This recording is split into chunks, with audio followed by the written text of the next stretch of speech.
Bueno, buenas tardes a todos. Es un gusto estar aquí con ustedes. Se les agradece su presencia. Yo sé que vienen de muy lejos y es un gran placer estar con tantas personas, con tantos conocimientos. Entonces, con el permiso de la mesa del doctor, vamos a iniciar esta pequeña charla. Vamos a hablar el día de hoy de un tema que se considera muy importante y está en boga, que se denomina juzgar con perspectiva de género. Pues bien, siempre que hablamos de género y de derechos, hombres, mujeres, dicotomías, estereotipos, entonces reitero, siempre este tema es muy importante, está en boga. ¿Por qué? Por la transición que vive hoy nuestro país, la importancia del cambio de los derechos humanos a las garantías constitucionales que ya tienen algún tiempo, la reforma de 2011. Siempre que tocamos este tema, me gusta iniciar con la epístola de Melchor Ocampo. ¿Por qué? Porque a partir de ella nosotros podemos visualizar cuál es la ideología en un momento y en un lugar determinado. ¿Cómo se construye la ideología en una sociedad? ¿Cómo vamos avanzando poco a poco? ¿Y cómo va esta cambiando? Y es principalmente este documento que voy a tomar algunos párrafos solamente, que refleja la ideología de nuestro sistema jurídico mexicano en relación con los derechos de los hombres y las mujeres. Desde 1859. Decía esta epístola de Melchor Ocampo en relación con el matrimonio. Es como volvernos en el tiempo e imaginarnos cómo se celebraban aquellos matrimonios solo por un momento.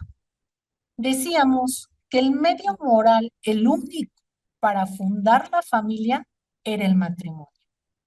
Y me voy a saltar algunos parrafitos y que las personas no somos plenas y no tenemos a otra que, que nos haga o nos dé una perfección. Y esta epístola decía que los casados deben y serán sagrados el uno para el otro, aún más de lo que es cada uno para sí. ¿Qué quiere decir ello? Pues que antes de mí como persona, antes de mis derechos, está los de mi cónyuge, ¿verdad? Esa era la ideología. Y también decía que el hombre cuyas dotes sexuales principalmente son el valor y la fuerza, deberán dar a la mujer la protección, alimento, dirección y tratarla siempre como la parte delicada y sensible, todo lo que nosotros somos, y con su magnanimidad. ¿Qué quiere decir ello? Que pues son magnánimos conmigo porque me dan alimentos, ¿verdad? Porque me cuidan, según la epístola. Además, benevolencia generosa, ellos hacia nosotros. Pero principalmente, como nosotros somos las más débiles, decía la epístola, que no debemos provocar a la parte fuerte, porque si nosotros provocamos a esta parte fuerte, nosotras estamos generando ese tipo de violencia.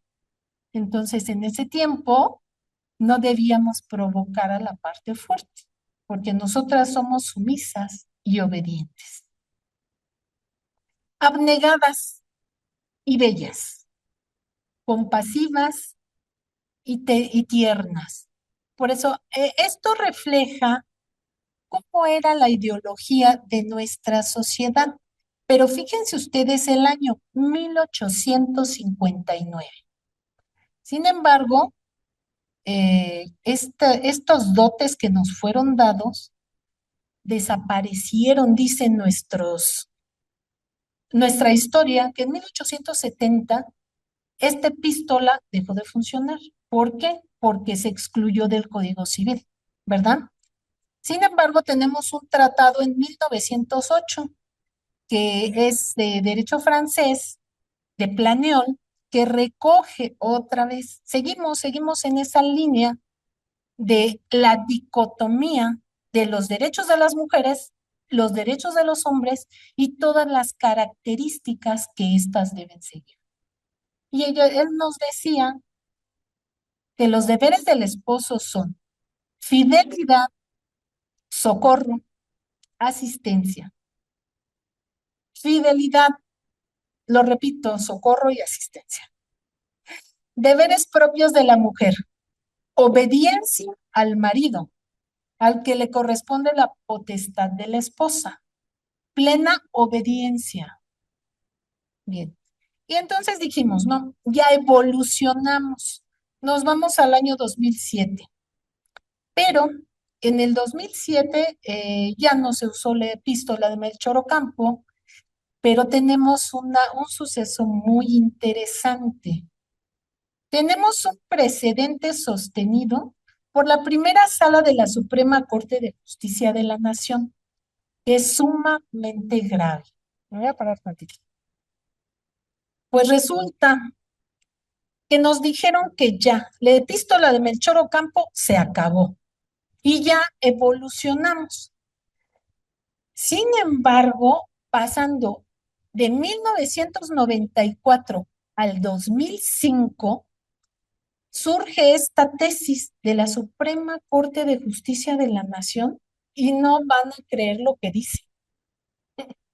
Les voy a decir algún párrafo, porque hay algunas cuestiones que hasta pena da pronunciar en estos días y que si nosotros le comentamos a los jóvenes de estas nuevas generaciones, no solo se asustan, se ríen y dicen que eso no podía ser.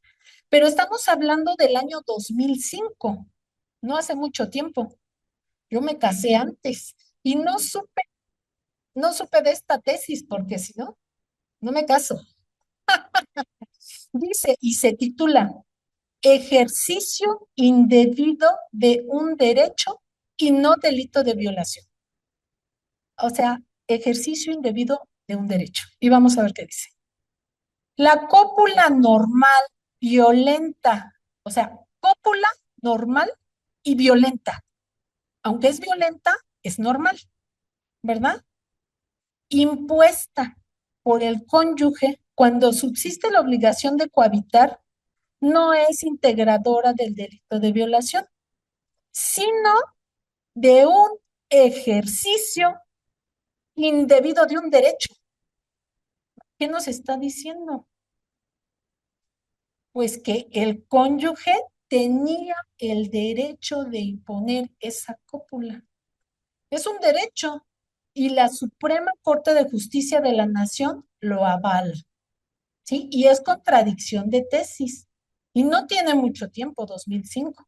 O sea que saltamos de la epístola de Melchor Ocampo y luego saltamos con Planeol y llegamos al 2005 y la Suprema Corte de Justicia de la Nación, la sala, así lo reza la tesis.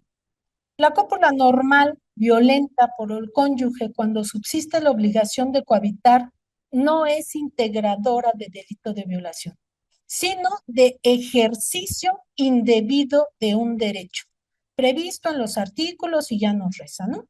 Es una contradicción de tesis, fue contradicción de tesis y así llega a nuestros años con esa ideología. Entonces pensábamos que nosotros habíamos avanzado mucho, ¿no?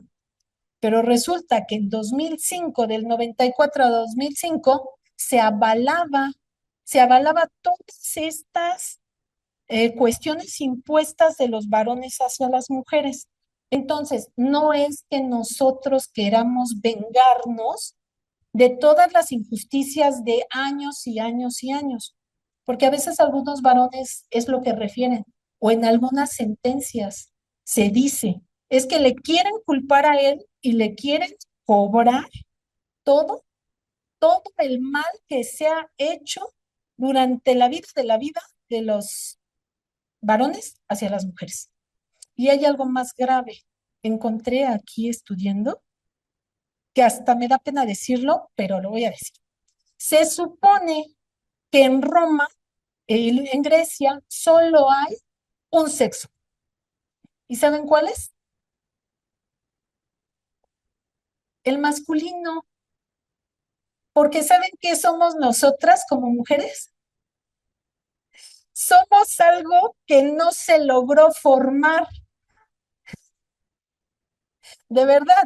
Entonces, cuando leímos esto, yo digo, ¿qué pasó? Como somos seres no formados que solo formamos parte cuando ellos quieren y como ellos dicen, ¿verdad?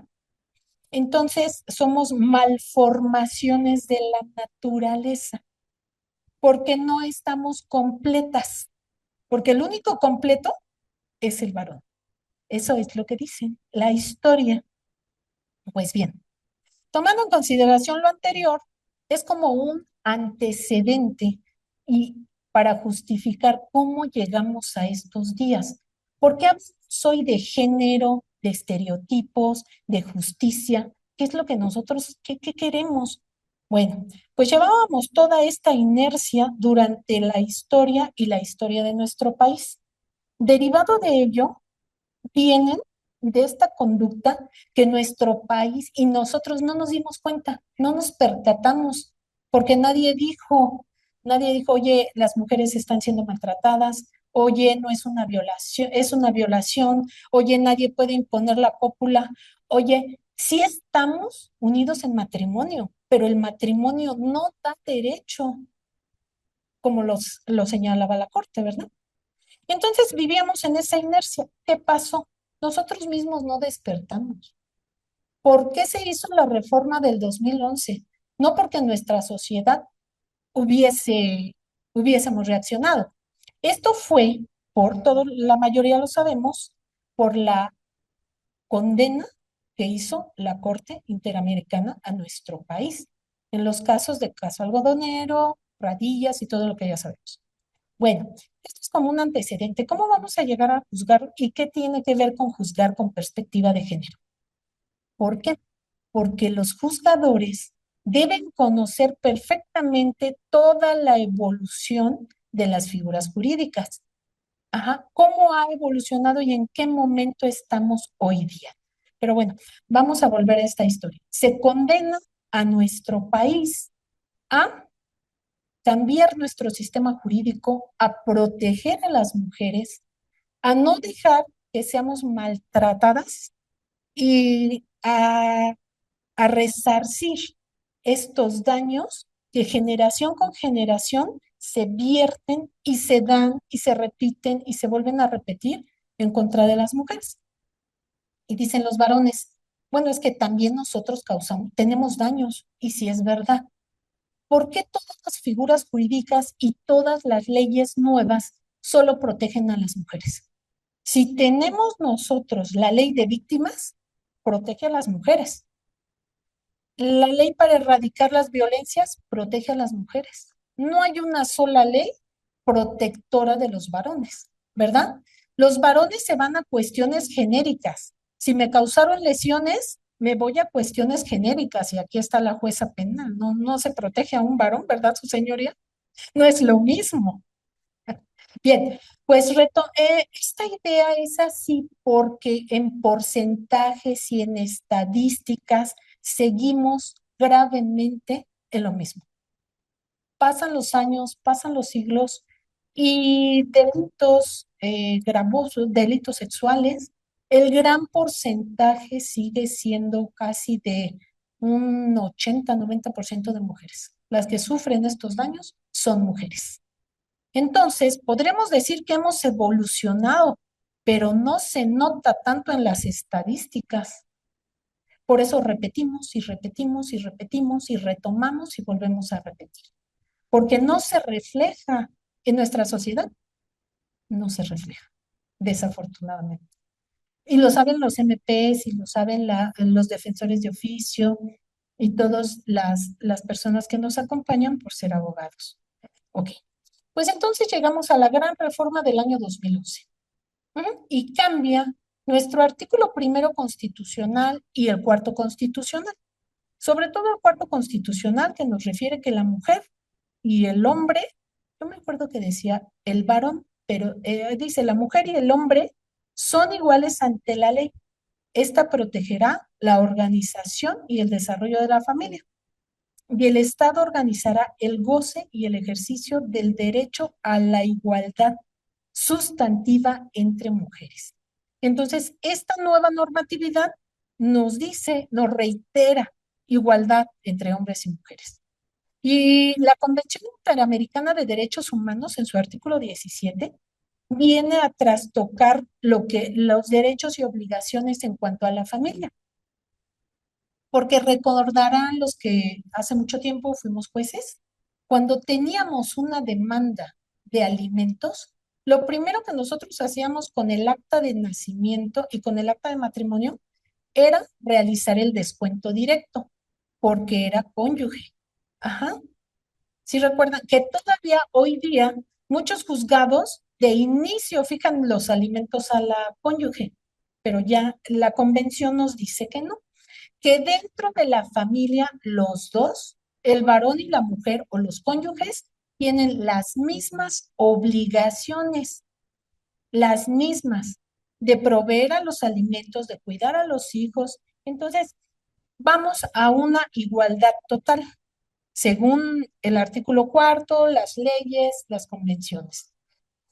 Ahora, nace, nace con nosotros múltiples jurisprudencias, criterios, protocolos que empiezan a explicar y empiezan a tratar de permear en nuestra sociedad con estas nuevas ideas por mandato constitucional.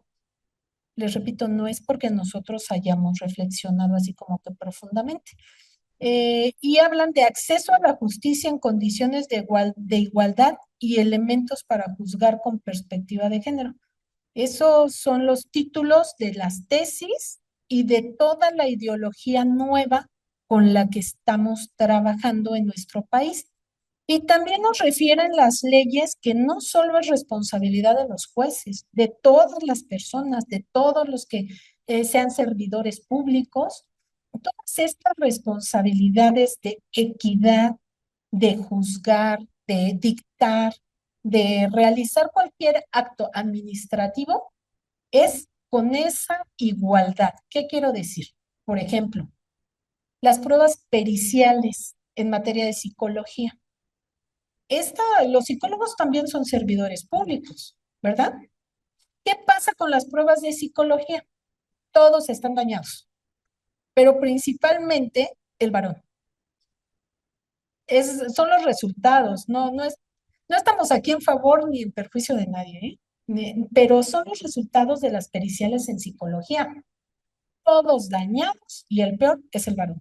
Pero la perito en psicología no nos dice cómo obtuvo esos datos, de dónde, cómo lo reflexionó, cómo llegó a esa conclusión. Entonces, la perito está perdiendo objetividad, ¿verdad? Está haciendo las cosas como siempre se hacen, rápido, rápido, rápido, rápido. Y por costumbre, el varón es el que siempre daña, el varón es el que abandona el domicilio, el varón es el que, si hay una separación, he visto algunos peritajes donde dice, sí, los dos sufrieron violencia simétrica, hay violencia cruzada, los dos se abandonaron, los dos son capaces en todos los aspectos, pero la que no lo superó es ella, pero no me da un argumento válido.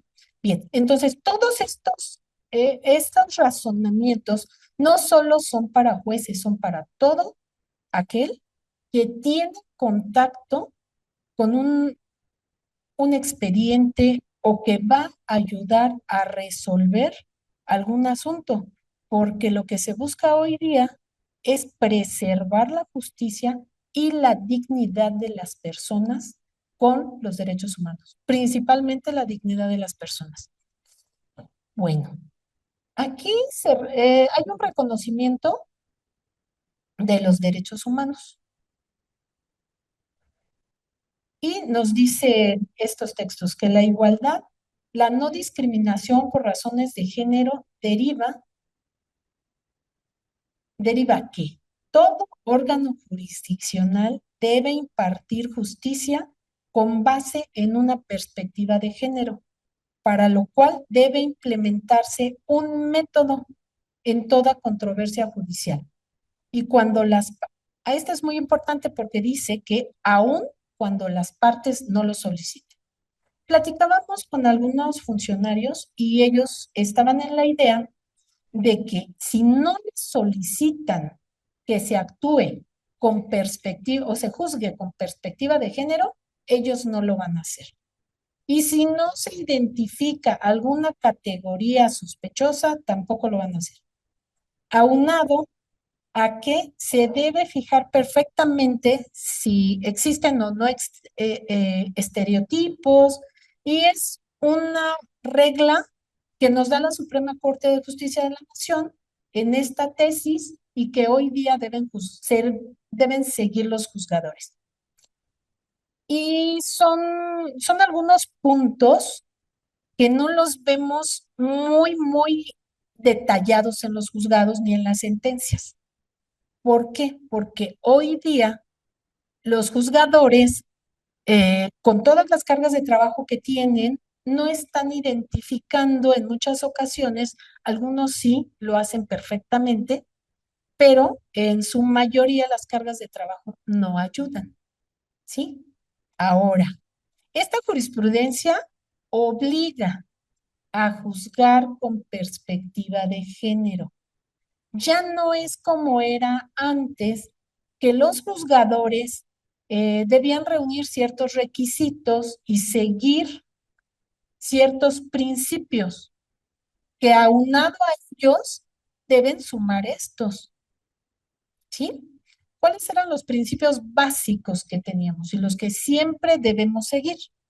¿Que deben seguir los juzgadores? Bueno, esos solo quedan, ahorita los definiremos, vienen más abajo, pero esta tesis nos habla de pasos muy puntuales, ¿sí? Como el primero dice que debe identificar primeramente si existen situaciones de poder por cuestiones de género. Entonces, ¿en cuántas sentencias nosotros hemos visto este argumento? ¿En cuántas? Que alguien me dijera, en la última sentencia que me dictaron, el juez escrupulosamente juzgó como es su obligación con perspectiva de género. Me describió uno a uno los elementos como le ordena el artículo 4 constitucional, que es obligatorio, y también la jurisprudencia.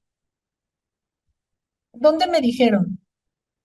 Después de estudiar las constancias, no identifiqué ninguna situación de poder ni derivada de género. No identifiqué ningún desequilibrio. Ese es el primer punto. Otro punto que deben señalar las sentencias cuando se juzga con perspectiva de género es la fracción número 2. Y dice, cuestionar los hechos y valorar las pruebas, desechando cualquier estereotipo o perjuicio de género, a fin de visualizar las situaciones de desventaja provocadas en condiciones de sexo o de género. Es así como una formulita, pero tampoco la hemos visto desafortunadamente, ¿verdad?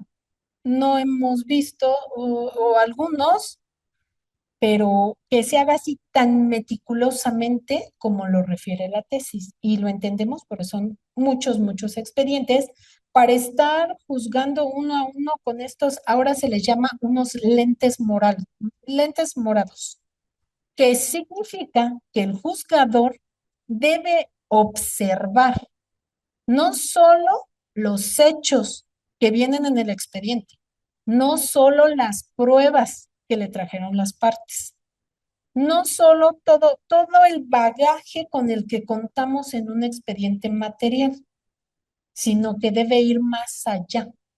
Debe ver el contexto, de dónde surgió el conflicto, cuál es la situación social, sociocultural, económica, cuál es la forma en que actualmente piensa la sociedad.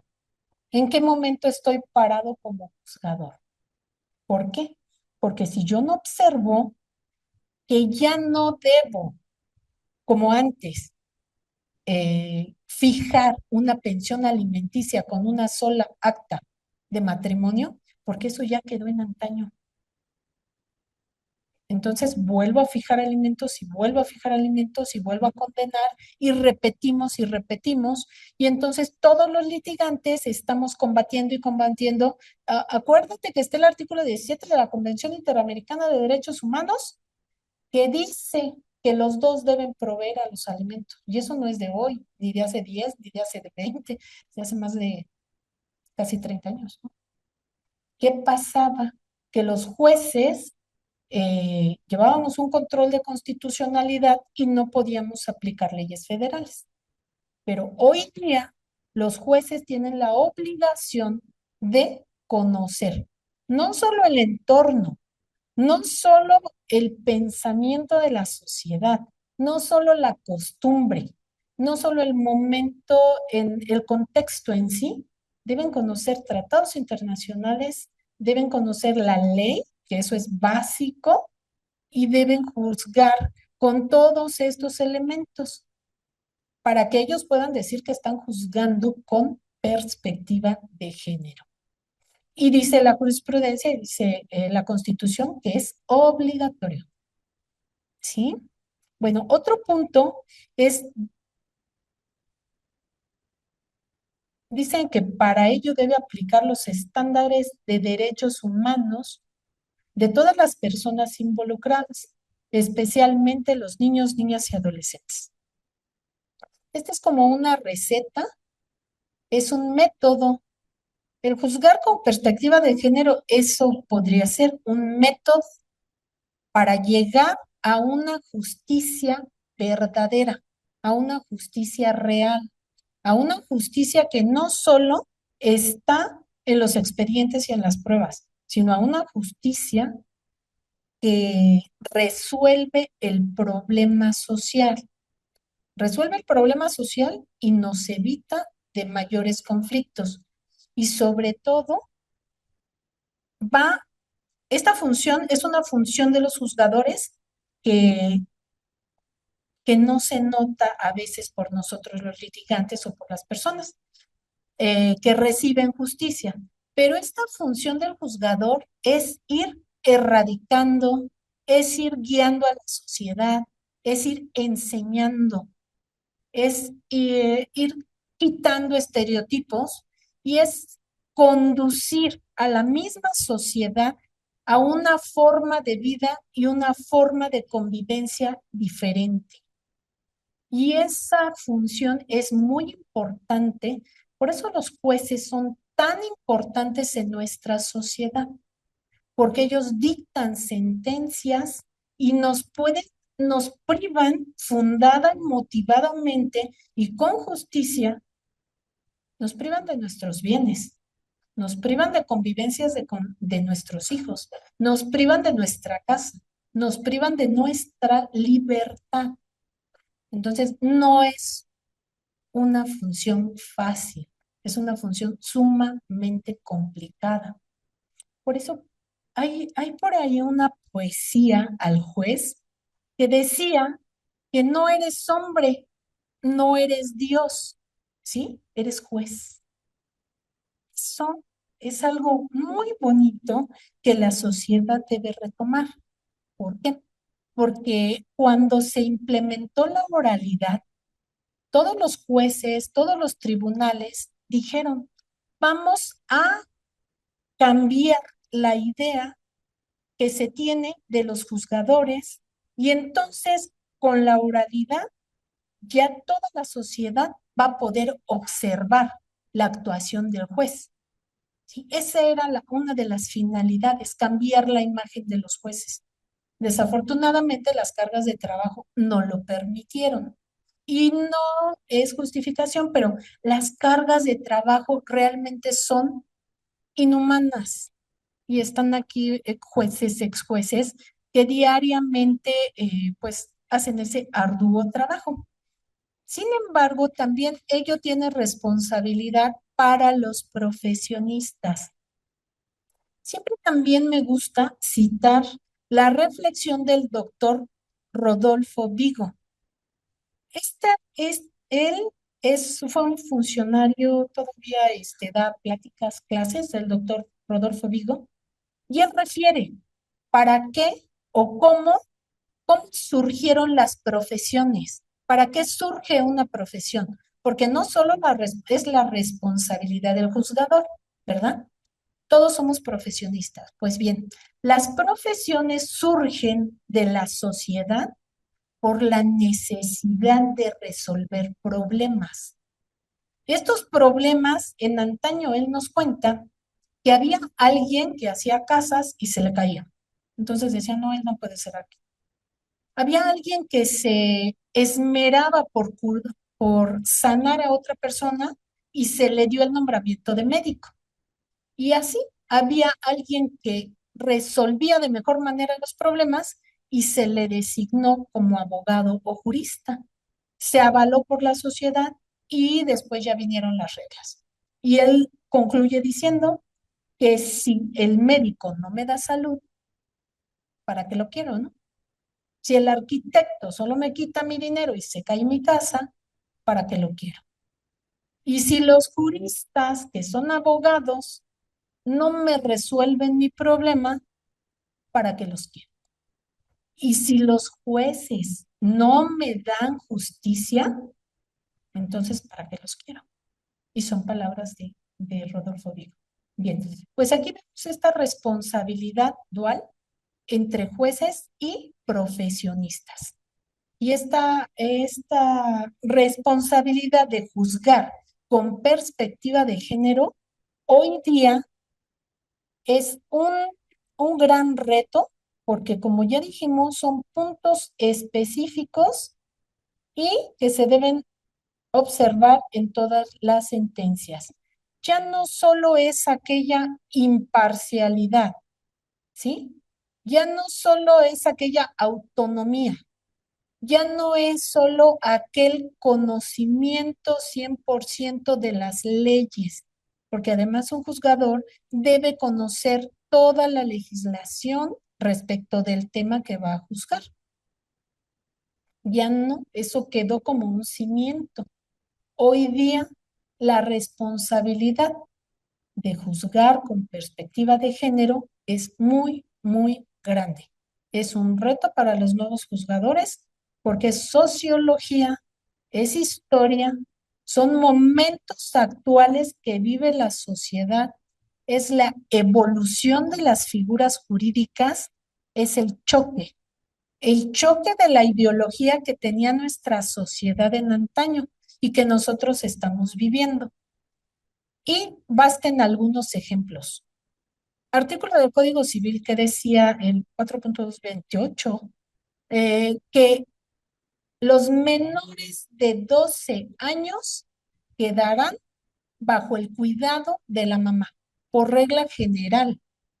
Es regla general. Esto es derivado, pues, de los estereotipos, ¿verdad? Ya no es así. Aunque en algunos códigos queda vigente, ya no es de esa manera.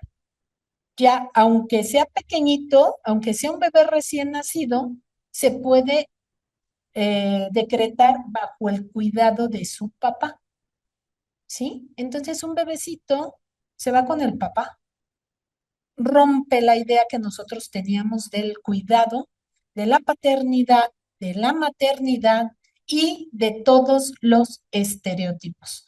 Y todas estas ideologías han permeado en nuestras leyes.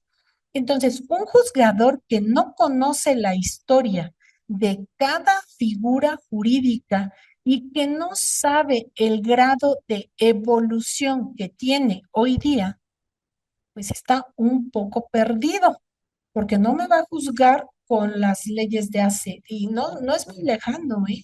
15, 20 años, ya lo vimos con esa tesis. Hay que estar al día, al día, al día. Tenemos varios ejemplos, no solo el cuidado de los hijos, la forma en que reconocemos hoy día matrimonios. ¿Cómo surgió el matrimonio? ¿Cuántas clases de matrimonio tenemos? Hoy tenemos también el cambio o reasignación de sexos.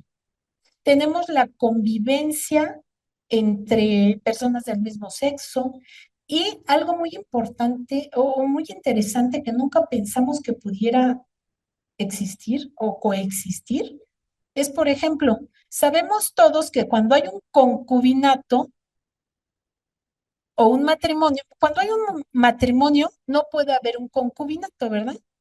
Porque la ley así lo reza. Un requisito para que se decrete un concubinato es que no exista matrimonio. Pues era, porque ya la gran mayoría sabrá que hay resolución de relaciones paralelas. O sea que está mi matrimonio y está una relación paralela, pero también puede estar un concubinato. ¿Por qué? Porque no es culpa de la familia.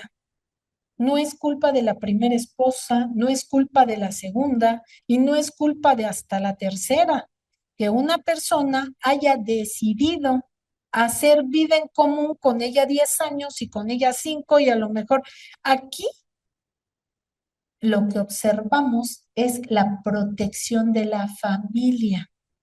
Ya no es la individualidad, vamos a proteger el principio pro persona. No voy a dejar desprotegida a esta familia.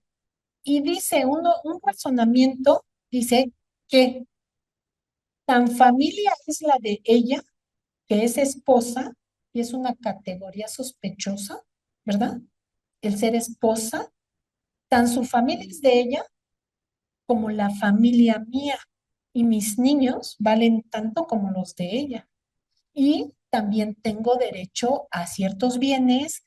mm, No es genérico, ¿eh? Tendremos que ver las circunstancias del caso en particular, pero el punto es que pueden subsistir hoy día figuras que ni siquiera nosotros pudiéramos pensar que en la historia del derecho se pudieran dar, ¿verdad? Y así, multiplicidad de figuras jurídicas que hoy día están siendo rotas y deconstruidas. Las tenemos que armar otra vez y al paso que avanza la sociedad. Muy complicado, ¿verdad? Para sus señorías. Bueno, está, y llegamos casi al final. Decimos que hemos avanzado bastante y que solo hay un concepto que se llama micromachismos.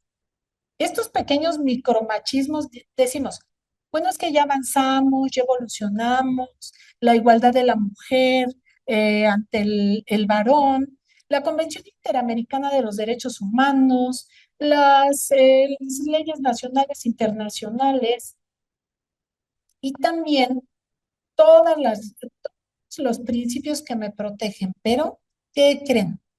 Que hay una violencia blanda, que no se siente tanto.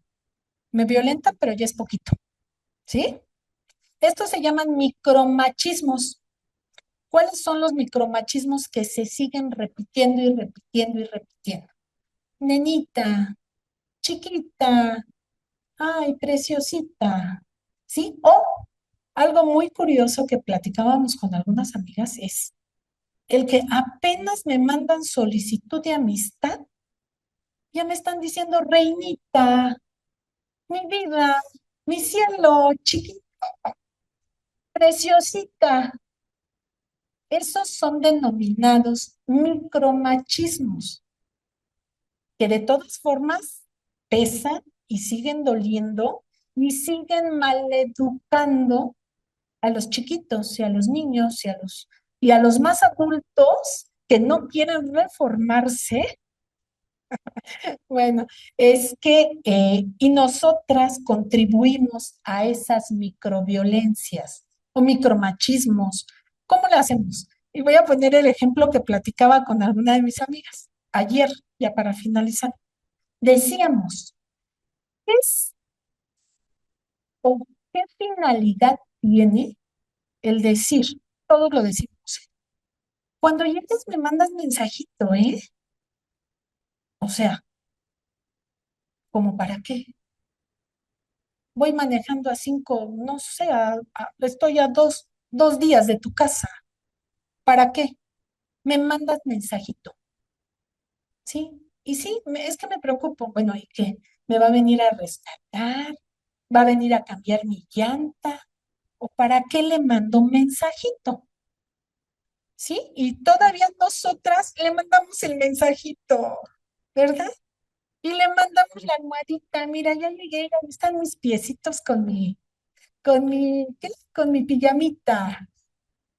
Esos son micromachismos, porque es una forma de control. ¿Por qué voy a avisar? O sea, o no, no, ya los varones me explicarán en qué puede ayudar en que yo avise si yo estoy acostumbrada a manejar 5 horas, atravesar el Estado de México o sea, ¿cuál es la finalidad? Seguimos teniendo o dando cierto control a ellos. No me puedes ayudar a cambiar la llanta. Puedes ayudar si me detienen, pero tengo que avisar para que tú estés seguro que yo estoy en mi casa, ¿verdad? Entonces, esta nueva denominación de micromachismos sigue permeando y permeando, como el hecho de decir, ayúdale a tu hermana. ¿Por qué le vas a ayudar a tu hermana? O sea, sí, sí, mm, enfocándonos a esta dicotomía, ¿por qué la hermana no le ayuda al hermano? ¿Por qué responsabilizamos siempre a las mujeres? ¿Verdad? Ahora, decíamos y dicen por ahí algunos argumentos nuevos, porque siempre en la sociedad que va evolucionando tenemos justificaciones. Cuando surgió la violencia vicaria, que ellos se llevaban a los niños, ellas se llevaban a los niños, entonces ya surgió otra figura para impedirles esa salida y ya se llama alienación parental. Entonces, nosotros hacemos una cosa y ellos hacen otra. Y nosotros hacemos una y así esta dicotomía no cesa y siempre van avanzando las microviolencias. Todas estas cuestiones psicológicas, sociológicas, evolutivas, perspectivas son perspectivas de género, pero hay que materializarlos en sentencias. Entonces, si nosotros vemos todo el bagaje, todas las responsabilidades que tiene un juzgador, más las que le sumó la reforma del año 2011, convirtiendo todo a